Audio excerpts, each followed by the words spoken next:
श्री कृष्ण की घमंडी पत्नी सत्यभामा कृष्ण की दूसरी पत्नी थी। वो एक बहुत ही घमंडी स्त्री थी।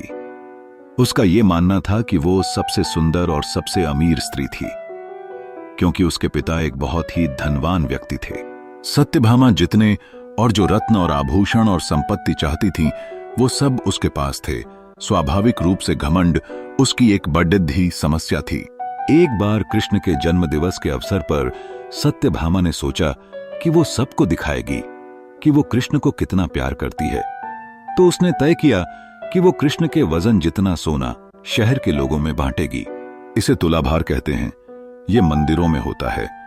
लोग एक बड्ढी तराजू में अपने वजन के बराबर का मक्खन, घी या चावल या कुछ और रखकर वो चीज लोगों में बांटते हैं। चावल, नमक, दाल या सोना या वो कुछ भी आप जो दे सकते हैं, जो देना चाहें। ये प्राचीन परंपरा हमारी संस्कृति का एक हिस्सा है। सत्यभामा ने तुलाभार की व्यवस्था की। लोग बहुत प्रभावित हुए, पर कृष्ण पर इन बातों का कोई असर नहीं हुआ। वे जाकर तराजू के एक पलद्धे पर बैठ गए। सत्यभामा जानती थी कि उनका वजन लगभग कितना है और उसने उतना सोना तैयार ही रखा था। पर जब उसने सब सोना दूसरे पलड़े पर रखा तो कांटा जरा भी नहीं हिला। कृष्ण का पलड़ा थोड़ा भी ऊपर नहीं हुआ। ऐसा ही कुछ तब भी हुआ था जब कृष्ण एक शिशु थे। एक राक्षस आकर उन्हें ले जाने लगा।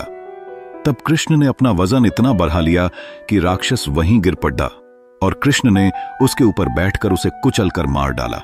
क्रिया योग में एक ऐसा तरीका है जिससे कोई योगी अपना वजन बढ़ा या घटा सकता है। ऐसी बहुत सी कहानियां हैं कि ऐसे योगी भी थे जो पहाड़ की तरह भारी हो जाते थे। तो इस बार भी कृष्ण अपना वजन बढ़ाकर तराजू में बैठ गए। सत्यभामा ने उतना सोना दूसरे पलड़े पर रख दिया था जितना उसके हिसाब से कृष्ण के वजन के बराबर था। पर कुछ हुआ ही नहीं। तब तक शहर के सभी लोग ये घटना देखने के लिए आ गए थे। तब उसने अपने नौकरों से वो सभी गहने मंगवाए जो उसके पास थे। एक के बाद एक वो गहने डालती जा रही थी और सोच रही थी कि काम हो जाएगा, पर कुछ नहीं हुआ। तब उसने वो सब कुछ भी रख दिया जो उसके पास था, पर पलड़ा जरा भी नहीं हिला। था पलड़ा।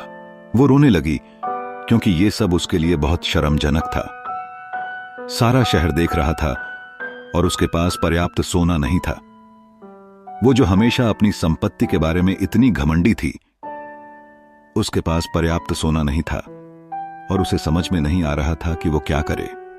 तब उसने रुक्मिणी की ओर देखा, जिससे वो बहुत जलती थी और हमेशा परेशान रहती थी। उसने रुक्मिणी से पूछा, अब मैं क्या करूं? क्योंकि ये बात सिर्फ मेरे लिए ही नहीं, पर तुम्हारे और हम सब के लिए भी बहुत शर्मजनक है। नक गए थे, मैं क्या करूं? तब रुक्मिणी बाहर गई और तुलसी के पौधे के 3 पत्ते उठा लाई।